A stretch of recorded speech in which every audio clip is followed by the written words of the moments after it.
Candidato, hay otros elementos en el programa o plan de gobierno del FMLN, el área de derechos humanos, que es un tema siempre controversial en el país. Hay algunos apartados interesantes, por ejemplo, el de la adecuación a la legislación secundaria a la Constitución de la República, al derecho internacional de los derechos humanos, a los estándares internacionales en materia de derechos humanos. Algunos leen en esto la ley de amnistía, que es la única ley que podría verse afectada, por lo tanto es una propuesta de derogación de la ley de amnistía. No. Si se ha entendido de esa manera, habrá que aclararlo. No estamos proponiendo que se derogue la ley de amnistía. Esa es una decisión en todo caso del legislativo.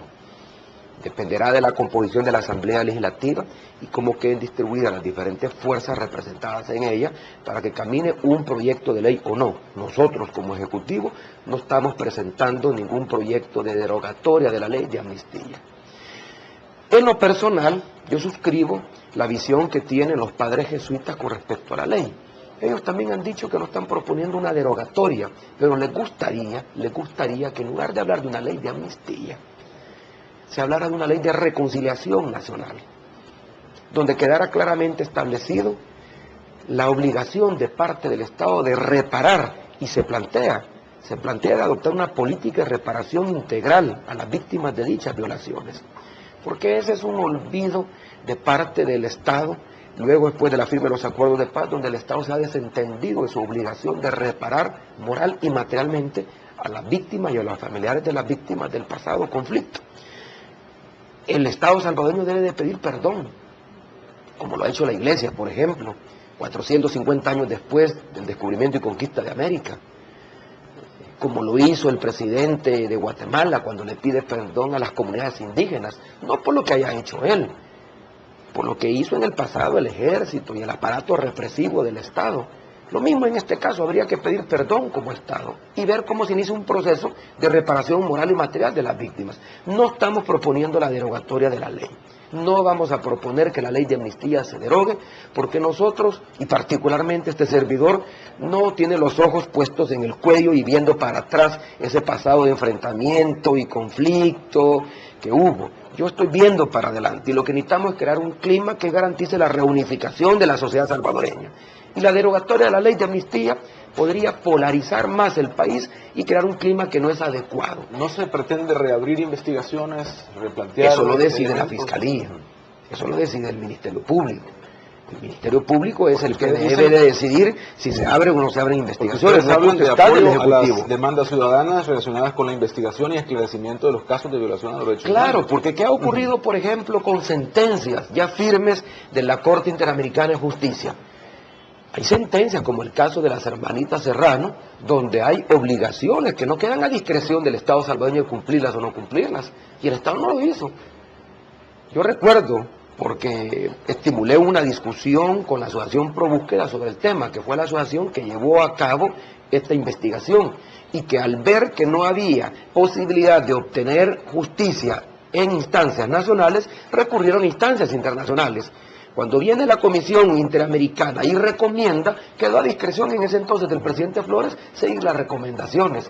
Pero cuando el caso pasa ya a la instancia judicial, que tiene jurisdicción sobre nuestro país, porque El Salvador ha suscrito y ratificado convenios internacionales, es de obligatorio cumplimiento, no queda a discreción del presidente Saca. Y recuerda que el canciller en ese entonces, Francisco Laínez, no pidió perdón como obligaba la sentencia a pedir perdón. A eso nos estamos refiriendo. Pero ese es un caso.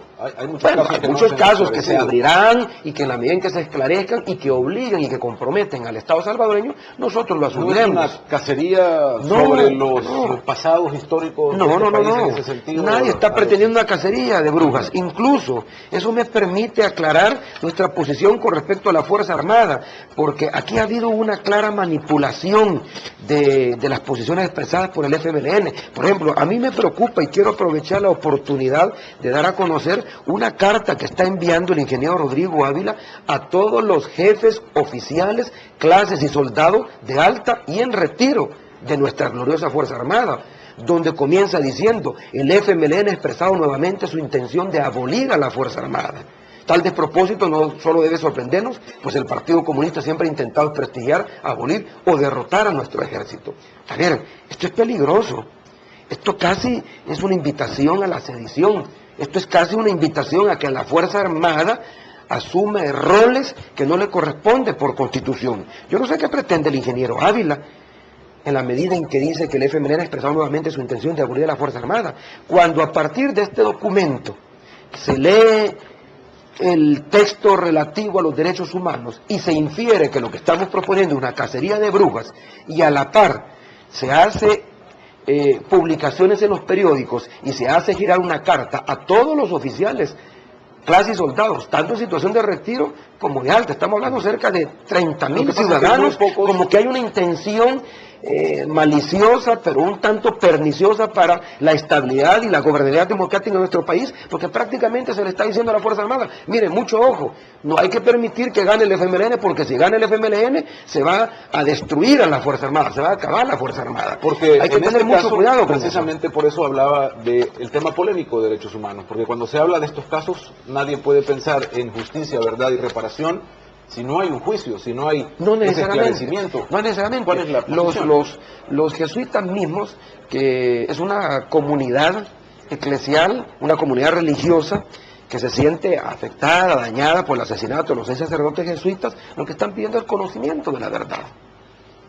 Porque no se puede construir la reconciliación si no se conoce la verdad. Ellos no están pidiendo que se juzgue a los autores intelectuales del asesinato. ¿La Comisión de la Verdad no es la verdad o no se puede considerar como la verdad? ¿Pero qué ha pasado con el documento de la Comisión de la Verdad? Uno, no se hizo público como obligaba el documento, como rezaba el documento. Quien lo obtuvo fue porque lo compró, porque pertenece a círculos de opinión o de poder donde el documento se distribuyó, pero no se discutió, no se difundió ampliamente como estaba obligado el Estado salvadoreño en ese momento a hacerlo.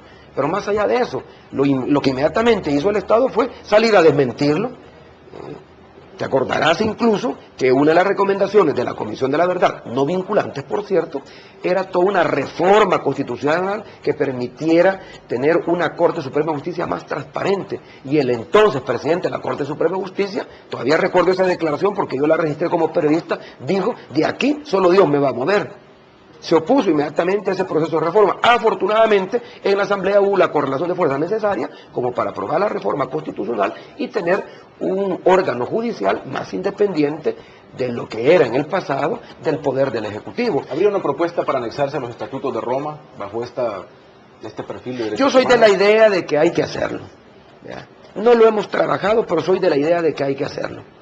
Y eso lo he expresado incluso en una de las condiciones que está poniendo en términos de democratización de la sociedad salvadoreña y centroamericana en general por parte de la Unión Europea. Pero eso sí permitiría investigar nuevamente o reabrir los casos a investigación. Pero no es decisión del Ejecutivo. Nosotros no podemos tampoco impedir de que los familiares, de que quienes se han sentido afectados, soliciten investigación de sus casos. Eso no lo podemos impedir.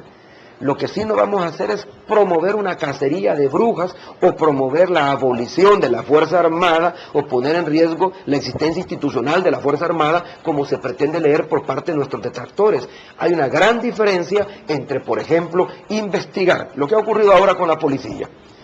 La renuncia del director de la policía, que no hay que dejarla pasar, porque hay algo detrás de esto, y yo exigiría al presidente de la República y al ministro de Seguridad que expliquen qué es lo que ha pasado. Pero al llevar a cabo una investigación de la policía, el investigar conductas irregulares que incluso pueden colindar con el delito de algunos mandos policiales, no significa atentar contra la policía, no significa abolir la policía, significa más bien sanearla. El que se lleven a cabo investigaciones sobre algunos jefes militares promovidas por familiares no significa abolir la Fuerza Armada, significa profesionalizarla. Pero en todo caso, nosotros no vamos a solicitar la abolición de la ley de amnistía en un afán de crear un clima de reconciliación y reunificación de la sociedad salvadoreña, que eso es lo que debe quedar claro. Ni tampoco estamos proponiendo, y yo particularmente, como candidato a la presidencia de la República, porque si llego a ganar las elecciones, me convierto no solo en presidente de la República, de los salvadoreños, sino que también comandante general de las Fuerzas Armadas, al cual se le debe obediencia civil por parte de la institución castrense. No estamos planteando en un momento la abolición de la Fuerza Armada. El mismo FMLN levantó la reserva que estableció cuando se firmaron los acuerdos de paz en el 2003, donde se comprometió ante organismos internacionales, ante Naciones Unidas, a no promover ninguna reforma constitucional que pusiera en riesgo la existencia de las Fuerzas Armadas.